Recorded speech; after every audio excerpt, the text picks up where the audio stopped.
Hey guys, and welcome to PlayStation Access. Now this little video is sort of a beginner's guide to Marvel's Spider-Man.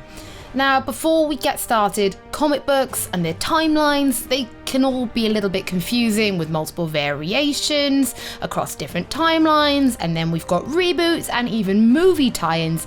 It can be hard for those who aren't in the fandom to keep track. And with the addition of Marvel's Spider-Man coming to PlayStation 4 on September 7th, there are some who might find it all super confusing and a little bit overwhelming.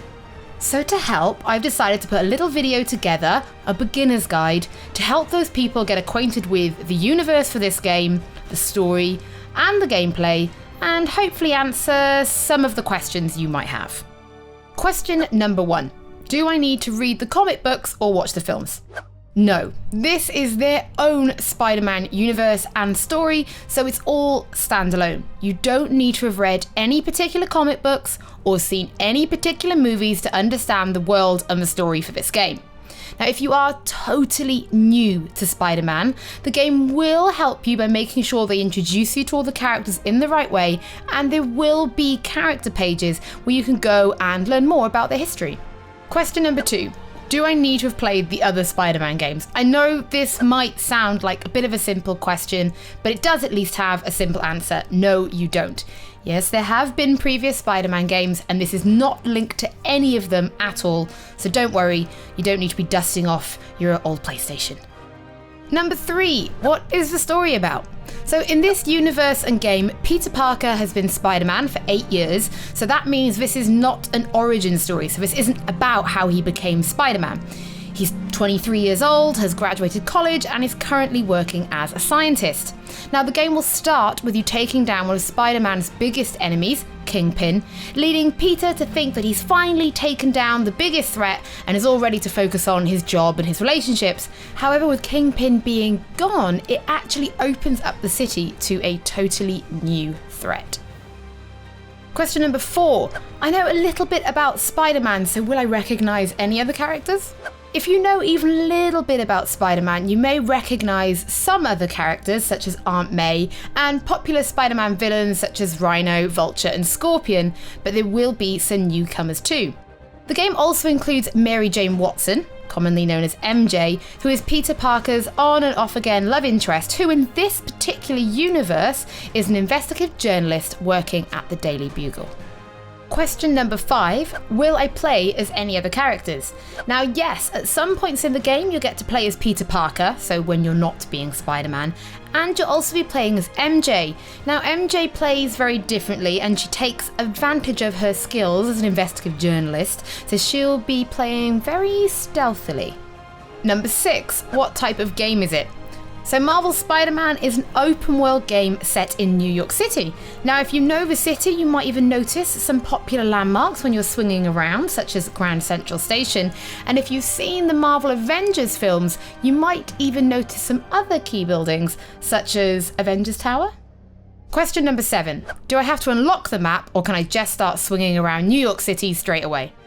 Now chances are you've seen some gameplay and thinking the web swinging around New York looks cool, and you just want to get on with traversing the map before anything else. And the good news is, yes, you pretty much can.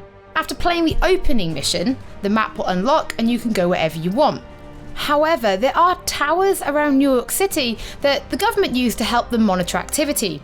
Now these towers have been taken down, and by reactivating them you can unlock new activities across the 8 different districts, and they'll give you a better overview of the map. And as a little pro tip, when you are swinging around New York City, don't forget to hit the D-pad to see Spider-Man do some pretty cool tricks. You'll also earn some bonus XP. Question 8. Are there lots of side quests to keep me entertained? Yes, the game will be having a bunch of side quests that you will find on the map. Now what's special about some of them is that as you progress through the story, the side quests, such as being able to tackle crime, will actually evolve and become more dangerous as you go further into the game. So it's always worth coming back to check out those side quests later on. Question 9. Is there customization? Yes, now you can customize the look of your character. You'll be able to craft different suits, and some people might notice that the costume Spider-Man is wearing on the box art and the one you start the game with aren't the same, but you will see a mix of new suits, suits from the movies, and suits from the comics.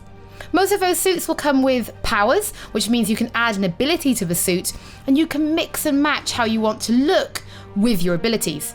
On top of that, suits will also come with modifications, and there are 3 different slots that you can use to customize and give you various boosts. By completing activities in the world, you'll earn crafting currency that allow you to craft new suits, suit powers, and modifications. Question 10. Can I unlock new abilities? The answer is yes. There is a skill tree, and as you earn XP, you'll get skill points, and these can be put towards unlocking new combat and traversal abilities. And our final question, question 11, what about crafting? You'll be able to craft gadgets for use in combat, such as tripwires, web bombs, and even a spider drone, a little thing that floats around to help you in combat, and a few more that you'll unlock as you get further into the game. You'll be able to craft and upgrade these using the crafting currency I mentioned earlier. Well, there you go, that's my little beginner's guide to Marvel's Spider-Man coming to PlayStation 4. Now, maybe if you weren't sure on the game because you didn't read the comic books or you didn't know the films, now you can rest assured that you can jump straight in here, and hopefully you got some gameplay information as well. Don't forget to stay true to the YouTube channel because there is loads more coming up from the world of PlayStation. For the players.